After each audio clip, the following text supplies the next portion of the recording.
Hello all, welcome back to Answer Writing Initiative at 9 p.m. I'm Guna Madhivanan from Offices IAS Academy. If you are watching this Answer Writing Initiative for the first time, then please watch my first video in this Answer Writing playlist to know how to participate in this program. So, this program is open to all. The question which I gave in the last video is regarding the computation methodology of GDP, which underwent a change. So, what does it change? This is a previous year question. That is what we are planning to address in today's video. So, how to address? So, intro, 10 marker question, keep that in mind. Intro can be very brief,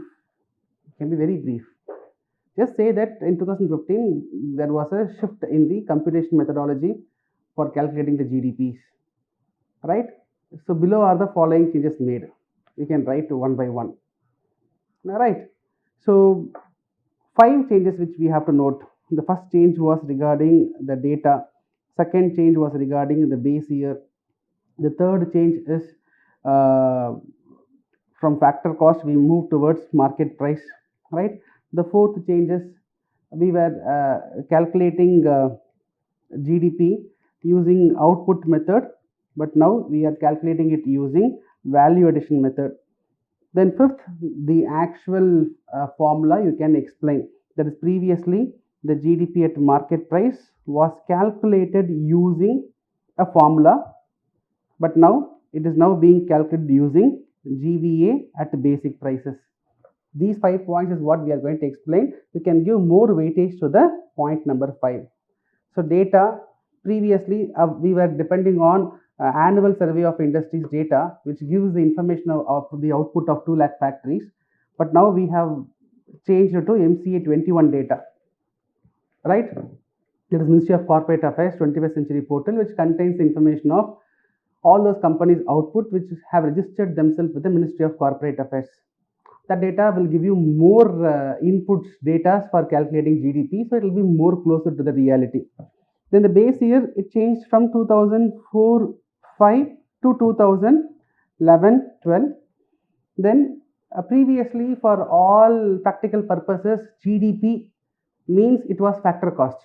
For calculation, for comparisons, for everything, we were taking GDP at factor cost for all practical purposes. But now we are moving towards GDP at market prices.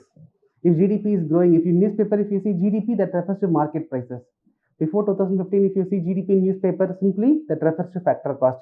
Now, for every indicator, we are using market prices. Previously, the GDP was calculated using the output method. What is output method? We will simply, what is GDP? The old method, we will simply add the total value of all the final goods and services produced within the country. Final goods is the output. Add the value of all the outputs produced, that is GDP. That is why output method. But now we have moved towards value addition method. What is this value addition method? Here we will be not differentiating the goods into final goods or intermediate goods. Rather, in the value addition method, we will simply take the value addition made at every stage in the production process of all the goods and services. We will not see the old method, we will take only the value of final goods and services produced. But in the value addition method, we will not differentiate between the goods and services. Rather, we will take the value addition made at every stage of production process, right? That is the value addition advantage. Then previously, the old method, GDP at market price was calculated, right? I will explain that in detail. So previously, GDP at factor cost was calculated using, so GDP at market price was calculated using GDP at factor cost plus indirect taxes minus subsidies. So the previous old method before 2015, the GDP at market price was arrived by taking the factor cost of the final goods and services. What is GDP? Total value of all final goods and services. The factor cost of all the final goods and services was taken into consideration, and we took the indirect tax and subsidies. These indirect taxes and subsidies were imposed on the product. Let us say this pen, when it comes to the market, GST is imposed, subsidies are given. These are imposed on the product. So these are nothing but product taxes, product tax, product subsidy. But however, in the new method, GDP at market price is calculated using GVA at basic prices plus product tax minus product subsidy. So we know what is GVA. GDP means total value of all final goods and services produced within the country. GVA means the value addition made at every stage that I have explained. Now, what is the difference between factor cost and basic prices?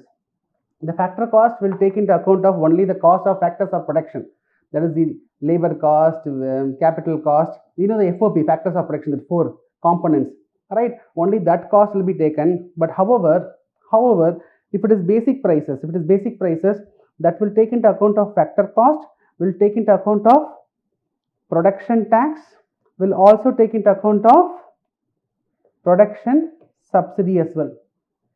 So in the previous, this is an important change which we have to explain.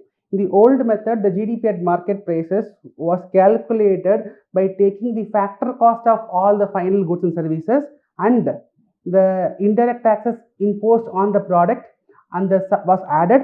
The subsidies which were given on the product were subtracted. You explain like this. However, in the new methodology, the GDP at market prices are calculated using the gross value addition made at every stage on the production process, and that value addition cost is arrived using basic prices, and this basic prices will include the factor cost plus those production taxes and production subsidies which were imposed on the factory side. Along with that, we will also take into account of those those taxes imposed on the product in the market side.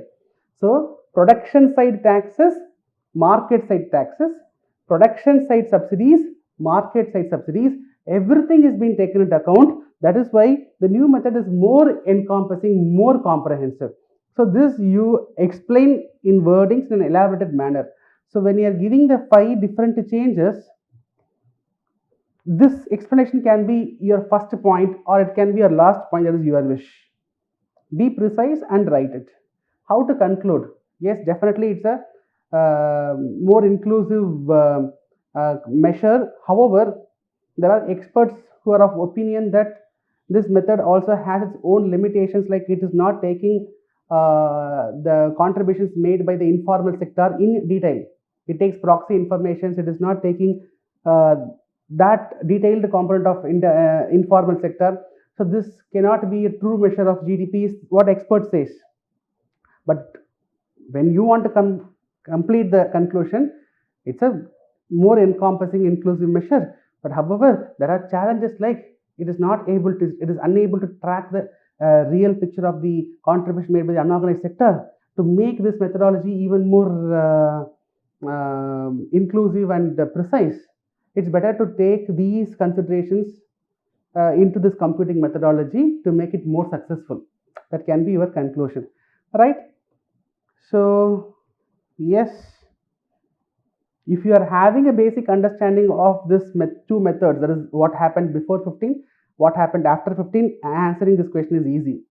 But if you have no idea about the change, what change happened, then answering this question is going to be really critical, difficult, right? So model answer I have given, you can go through. I was not able to evaluate the papers immediately. What I will do is I will attach the best answers in the comment section. You please download, you can go through. Okay. So I hope this initiative is adding value to your preparation. So I will see you before that question for next video, right? I mean question for the next day. I forgot to say that. Addressing India's jobless growth requires a paradigm shift in the macroeconomic policies. Discuss. 10 marker. Okay, I forgot to give that 10 marker. Addressing India's jobless growth requires a paradigm shift in the macroeconomic policies. Okay. So the best answers of the GDP question, which will be pinned in the comment section. Okay. So I will see you in the next video. Till then, bye. Take care.